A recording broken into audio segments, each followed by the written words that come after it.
उठो, जागो और अपने लक्ष्य की प्राप्ति तक मत रुको। जी हाँ, ये वक्तव्य स्वामी विवेकानंद जी ने कहा था। प्रत्येक वर्ष 12 जनवरी को उनके जन्म दिवस के तौर पर युवा दिवस मनाया जाता है। आप सभी युवा साथियों को युवा दिवस की हार्दिक शुभकामनाएं। आप देख रहे हैं ग्रो अप इंडिया की खास पेशकश हस्ती, और हस्ती में आज स्वामी विवेकानंद जी का जीवनी। उनका जीवन करोड़ों युवा के लिए प्रेरणा स्रोत है। जी हाँ, स्वामी विवेकानंद का जन्म 12 जनवरी सन 1863 को हुआ था। उनके पिता विश्वनाथ दत्त पाश्चात्य सभ्यता में विश्वास रखते थे।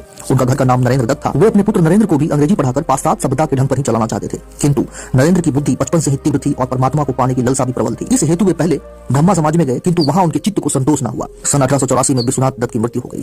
घर का भार नरेंद्र पर आन पड़ा। घर की दुर्दशा बहुत खराब थी। कुशल यही थी कि नरेंद्र का विवाह नहीं हुआ था। अत्यंत गरीबी में भी नरेंद्र बड़े अतिथि सेवी थे। स्वयं भूखे रहकर अतिथि को भोजन कराते थे।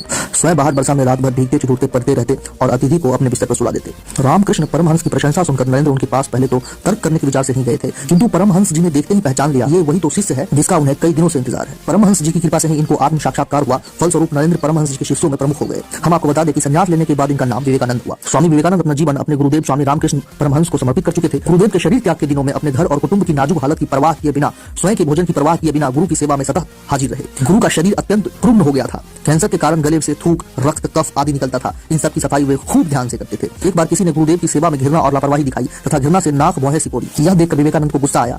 उस गुरु भाई को पाठ पढ़ाते हुए, गुरुदेव की प्रत्येक वस्तु के प्रति प्रेम दर्शाते हुए उनके बिस्तर के पास रक्त, कफ आदि से भरी थूकदानी उठाकर पूरी पी गए। गुरु के प्रति ऐसी अनन्य भक्ति और निष्ठा के प्रताप से ही वे अपने गुरु के शरीर और उनके दिव्यतम आदर्शों की उत्तम सेवा कर सके, स्वयं के अस्तित्व को गुरुदेव के सब रूप में विलीन कर सके, समग्र विश्व में भारत के अमूल्य अत्याधुनिक खजाने की महक फैला सके। उनके इस महान व्यक्तित्व के नींव में थी ऐसी महान गुरु भक्ति, गुरु सेवा और गुरु के प्रति अनन्य निष्ठा। 25 वर्ष की अवस्था में नरेंद्र दत्त ने गेरुआ वस्त्र पहन लिए। तत्पश्चात उन्होंने पैदल ही पूरे भारत वर्ष की यात्रा की। सन 1893 में शिकागो अमेरिका में विश्व धर्म परिषद हो रही थी।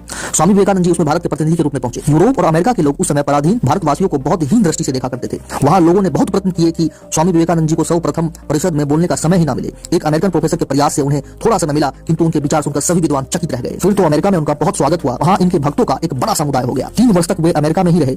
वहां के लोगों को भारतीय तत्व ज्ञान की अद्भुत ज्योति प्रदान करते रहे। अध्यात्म विद्या और भारतीय दर्शन के बिना विश्व अनाथ हो जाएगा, यह स्वामी विवेकानंद जी का प्रबल विश्वास नहीं था। अमेरिका में उन्होंने रामकृष्ण मिशन की अनेक शाखाएं स्थापित की। अनेक अमेरिकन विद्वानों ने उनका शिष्यत्व ग्रहण किया। वे सदा अपने को गरीबों के सेवक कहा करते थे। भारत के इस गौरव को देश देशांतरों में उज्जवल करने का उन्होंने सदा प्रयत्न किया। 4 जुलाई सन 1902 को उन्होंने देह को त्याग दिया। जी, इनके जीवन की गाथाएं बहुत लंबी है, अतः एक वीडियो में हम इन्हें नहीं समेट सकते।